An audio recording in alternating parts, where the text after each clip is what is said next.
Kita akan langsung terhubung dengan rekan kami Virginia Gunawan, langsung dari Washington DC, Amerika Serikat. Virgi, selamat malam waktu Indonesia. Apa yang membuat Kongres Amerika Serikat menolak loloskan RUU untuk dana Ukraina? Virgi. Ya, Jaya dan pemirsa TVRI, Senat Partai Republik pada Rabu kemarin memblokir RUU atau rancangan undang-undang yang akan menyediakan bantuan keamanan baru senilai 60 miliar dolar bagi Ukraina. RUU yang diblokir dari fraksi Partai Republik ini memang digabung dengan bantuan bagi Taiwan dan Israel, juga dana untuk mengamankan perbatasan Amerika Serikat.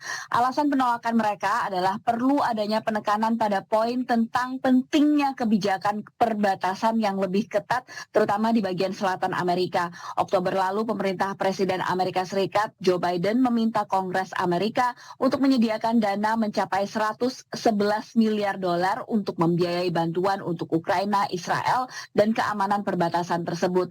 Alokasi untuk Ukraina dalam paket bantuan ini mencapai 61 miliar dolar. Sementara Gedung Putih lewat kantor manajemen dan anggarannya menyampaikan bahwa Amerika Serikat akan kehabisan dana untuk biayai perang Ukraina jika Kongres tidak meloloskan RUU tersebut.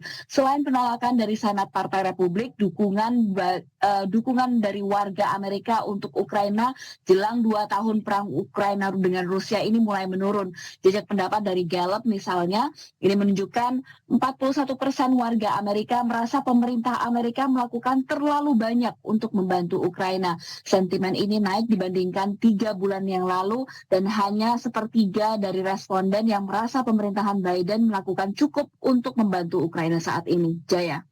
Baik, Virgi, lalu seberapa besar pengaruh penghentian dana dari Amerika Serikat dalam perang Rusia dan Ukraina ini? Sejak awal perang pada Februari 2022 lalu, Amerika telah mengirimkan 75 miliar dolar untuk Ukraina. Meski menurut Kiel Institute, Uni Eropa dan negara-negara anggotanya secara total ini mengirimkan lebih banyak bantuan ke Ukraina, tapi Amerika yang mengirimkan bantuan militer terbanyak untuk Ukraina.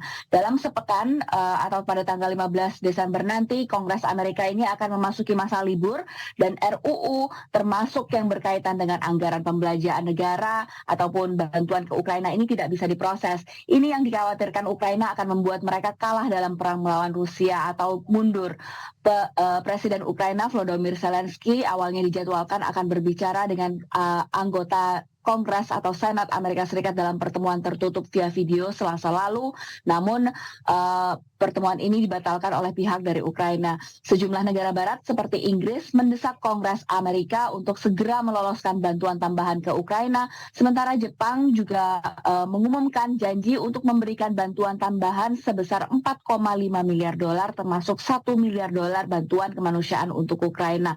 Bagaimana selanjutnya ini akan berdampak terhadap perang yang terjadi di Ukraina saat ini memang sangat bergantung pada apakah nantinya Kongres Amerika Serikat akan melunak dan memberikan bantuan tambahan kepada Ukraina. Jaya. Baik, kita tunggu perkembangannya nanti seperti apa. Virginia Gunawan, jurnalis VOA, melaporkan langsung dari Washington DC, Amerika Serikat. Terima kasih Virgi, selamat malam waktu Indonesia.